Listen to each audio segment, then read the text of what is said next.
We must mount a spirited and forceful defense against propaganda. There are some people in the body politic who would want to exploit this to their advantage. Some people actually want the nation to fail as a condition for their quest to annex political power.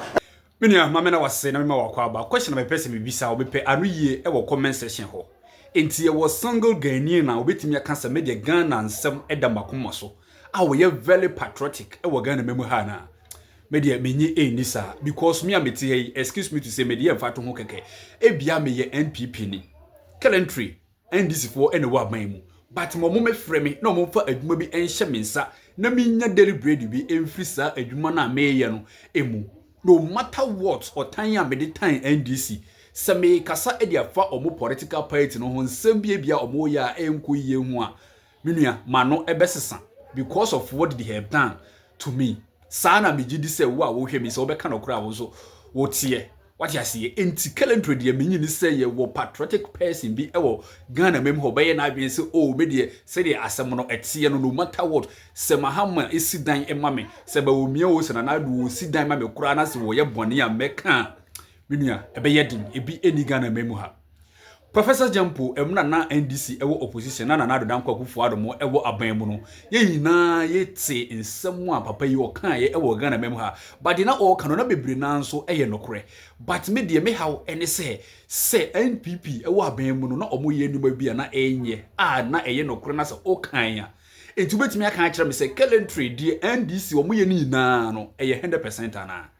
but say nkrofo bi so ehu sinto bi ewo baabi na so mo kire omo adwenya Professor Gyampo mpese so ankrofo no ebe kasa mpo because calendar yamano appointment adabia abosom bia wonya sika edi hye ne ho what you say entini nsemi mpo anka obeka edi akire political party aye NDC no sesi yamano appointment iti ontimi enka but say nkrofo so ehu na so mo kokan so na ono omo ehku we in America say yina me ka ho so woka ho nya atwom ahye yakoma mu ema because of what we are looking for ya fununti ededuma bia ye kasa na enye oman ho do a eda yakoma nso nti na me eduma bia ye kasa e wo Ghana memu ha no matter the kind of person you are saban bi eba na me no appointment bi na se what time sa aban no kura obua hwe apia stadium lies wo kan sembi osena oye NPP ni mapa but asembi esie NPP for ma meje no but NDC mumu a na okun etia omo no omo e no mo beje no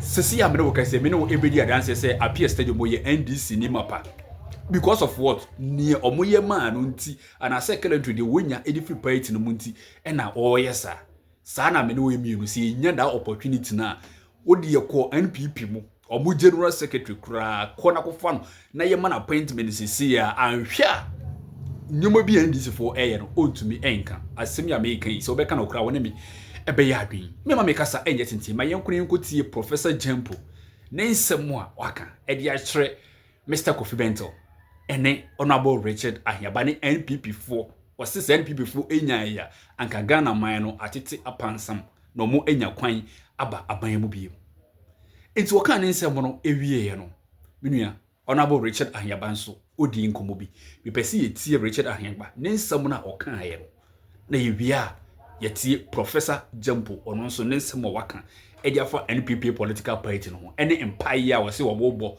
se Mahama ban no onferi no monya kwan aba 2028 after 2028 elections no mayenko na yenkotie honorable Richard Ahiaba yewia mede Professor Gyampo video no ebeto aso ediama meslo unya subscribe ya na wa subscribe ediama be like video bi na share ma wonu bi na ono so nya bi hwe wo hwe videos ni na ewia comment bi ala wo no just go to the comment section drop in na go for mama na be kan na ma ya no ediama na bo bi ala ayekama me da wase nyakopon inshira na onka the government cannot but find ways to cushion Ghanaians, because when they were in opposition, the narrative was clear that fuel price increases under the former administration was in the nature of their description insensitive, heartless, and so today if they're in government and then part of their argument is that whilst fuel prices on the global market is going up, there is an inherent windfall that we are experiencing as exporters of crude oil. That was the argument by the Minister for Energy and Green Transitions. So if that holds true, then this government cannot, okay, refuse the conversation of trying to, cushion Ghanaians. And then, Alfred, the key thing is that when I was coming, I was monitoring some of the prices as I come. It varies widely. Today, diesel is almost 2 cedis more expensive than it was when the MPP left office, which is a manifest pain that Ghanaians are going through. So if you assume that it's 2 cedis more per liter, okay, so that's about 8 cedis more if you're looking at a gallon. So it's clear that cost of living has gone up. And in fact, the gains that the government is very happy to talk about all the time about inflation, even though it doesn't make much sense in our lives today when you go to the market, even before now. But with the increases in fuel now, it's going to make absolutely no sense, because you've said it very rightly, that if fuel prices go up, it turns everything upside down, because then everything else then goes up, and then you are going to be back in the territory of inflation right now as we speak. And the president makes a point indicating the push factors. Alfred, there's no guarantee that our currency will continue to be resilient, because you are in a turbulent environment, right? Now, prices have got off the chain. Crude prices have gone up, I think, moving between 109, 110. I think last week sometime I saw it 111. So it keeps fluctuating in that space.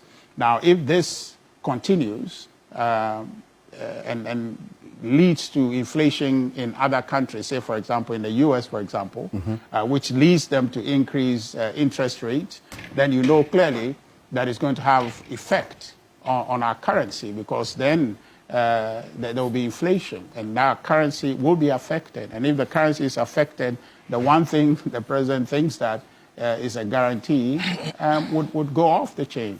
And also, clearly, Alfred, the stability of our cedi is not anchored in terms of other production apart from gold. So our exports basket is limited, really. And I'm thinking, I'll just check in the numbers. I can confirm that for you once I stop talking about our trade balance, right? We are not running a trade surplus. We are running a trade deficit.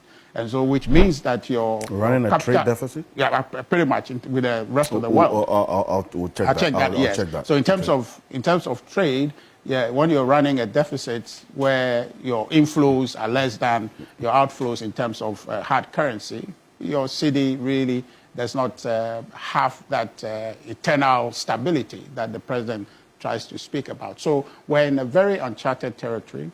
I think, as a New Patriotic Party, we have sympathies for the government, unlike when they were in opposition and were clear in their politics to be opposing for the sake of it, when they knew that the chips on the table were just so much to play with.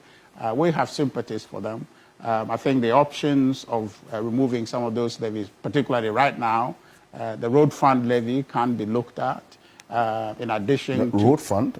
Yes. I mean, because you're in difficult times, right? You're in difficult times. And these things, the levies, Alfred, I'll be honest with you, they are not supposed to be looked at as rigid revenue handles. They should be seen more as shock absorbers, so that where the need arises, they are relaxed so that the economy can breathe. Because you made a point that we run a fuel economy. So if you are very rigid with that revenue line, then it means that you are just killing your economy on the other end, because you have a direct effect. Yes, a number of them were introduced without a sunset clause, right? Which is another big matter. And we saw it. We spoke about it about 6-7 years ago about why a sunset clause is not on some of them. The sunset clause meaning that at what point exactly does it terminate? Yeah. does it go off? But this has become a permanent feature on our price build-up. Yeah, I think that there was the same argument was made. I think people raised the point about, I call it a doomsday levy that the NDC brought at 1 cedi. I think the reasoning is that what you're going to use it for does not have a sunset, or it will terminate at some point. So the revenue handle for it will not, it won't be smart to want to terminate it. In fact, that 1 cedi revenue, the development levy that was put in 2012, the expectation, if I'm right, is about 5.7 billion or so. But what government needs to be able to meet the requirements or what expenditure it's raising that funds for runs in excess of 12.6 billion. Now, if you need 12.6 billion and all you are raising is 5.7 billion, it means that you have a shortfall. This is 5.7 billion annually. Exactly. You understand? But then annually you need about 12.6 billion. Okay, so if you have a deficit to begin with, about 6.3 billion also. So clearly, all those are needed. You can't put a sunset clause in there. So our politics should be honest. If our politics is honest, we will not be having some of these issues. Because when we're in opposition, when government were faced with this issue, the sad thing was that the NDC elected to politicize it, okay, and go as far as to say that our government was insensitive. Now today, the same situation is playing out, and we expect them to act in a manner they wanted us to act when they were in opposition, which includes ensuring that they cushion the Ghanaian people. And that, for me, is the way to go. Definitely, you do not expect a government of this nature to sit aloof and unconcerned. There will be interventions, I believe, that will be aimed at cushioning Ghanaians. I've always said, and it's a truism, that the essence of governance is solve problems. And some of these problems may be things that you knew before you went into power. And then there may also be unforeseen contingencies and unforeseen challenges. And when all these come, it is part of good governance for you to fashion out interventions aimed at addressing them. So it's not a big deal as far as I'm concerned. This government, everybody know, has done so well in running this country. And we also know that, you see, prior to this conflict, every Ghanaian was aware, and every Ghanaian is still aware that Ghana is headed in the right direction. Okay? Unlike how situations were prior to, if you like, the Russian-Ukraine conflict. You compare the two situations. Situations before Russian-Ukraine conflict, situation before Israeli-Arab, Israeli-Ukraine, Israeli-Iran, and then U.S. conflict. Okay, so the situations are different, and the impact of this conflict is not being felt in Ghana. It's felt across the globe. And so as far as I'm concerned, see, it is part of good governance to explain this properly to the people, the owners of power. If you are governing a country and you have goodwill, and the people know you are doing the right thing, there is a way to also carry them on board, especially when you are going through difficulties. If you are able to carry them well along what you want to do, then the people would even applaud you, even whilst experiencing difficulty. There is an Akan proverb that says, okay, you can only get the people to say this when you have properly explained some of these things to them. That is one. And then number two, we must mount a spirited and forceful defense against propaganda. There are some people in the body politic who would want to exploit this to their advantage. Some people actually want the nation to fail as a condition for their quest to annex political power. And I'm saying that whilst explaining some of these nitty-gritties to the people and getting them, carrying them on board, carrying them along, so that we can all navigate through this turbulence time, it is important that we also mount spirited defense against the deployment of propaganda. And whilst we do that, then we must also take extra care to let people understand the important interventions that are being put in place to address or to cushion them in this period of hardship. And I'm elated to hear Felix say that the finance minister will make some presentation to cabinet about what is being done to cushion the good people of Ghana. And I would say that in fashioning out the interventions aimed at cushioning the good people of Ghana, Dr. Atoforsen should follow he who knows road. He must not pander to propagandistic pressure of people who, when given the mandate to govern, they fail the good people of Ghana. And sometimes I just begin to imagine that and then wonder that how come, I mean, just yesterday you had the mandate to do XYZ, you couldn't do it. And somebody clearly has shown a stark difference between what he is doing and what you did. And you still want to find a way of courting disaffection for that regime in a manner that creates an impression that the good people of Ghana are not even wise. In a manner that creates an impression that we don't have even discerning people in the country. But it's important to put it and to re-quote the fact that, you see, in politicking, in partisan politicking, in developing democracies, the adage is true that empty barrels make the most noise. Those who are discerning, they are often quiet. And when the time comes, they will show you where their affection is and where their support lies. So my view is that in trying to fashion out interventions that would cushion the good people of Ghana, Dr. Atoforsen must be driven only by the interest of Ghanaians.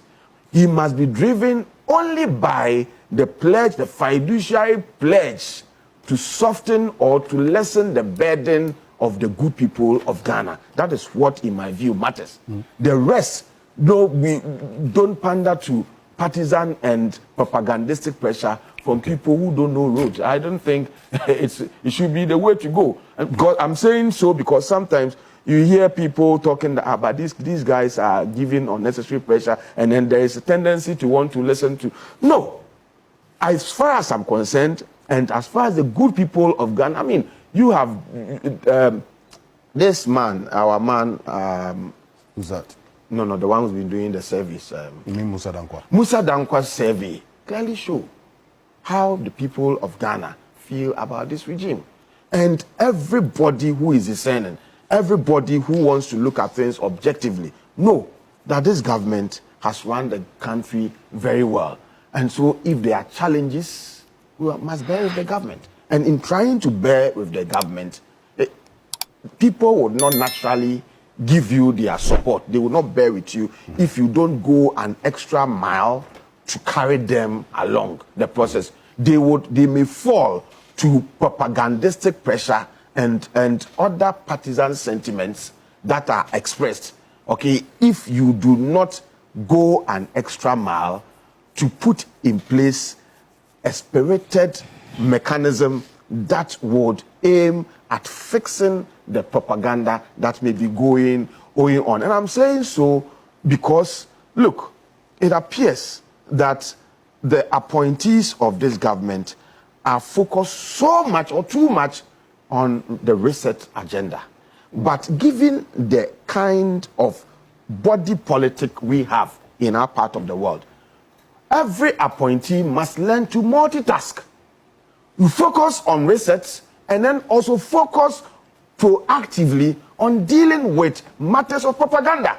Okay. Okay, so let's not go and we are minding my business. And sometimes it's annoying. You have other people sitting on the fence saying that you two keep quiet small, but don't you see your colleague, other appointees are you cannot leave the communication to only Felix and then to Sami Gyampo. There are other communicators who must combine their task of their role in helping to reset with another role of trying to deal with mischief and correcting false impressions that may be put out there.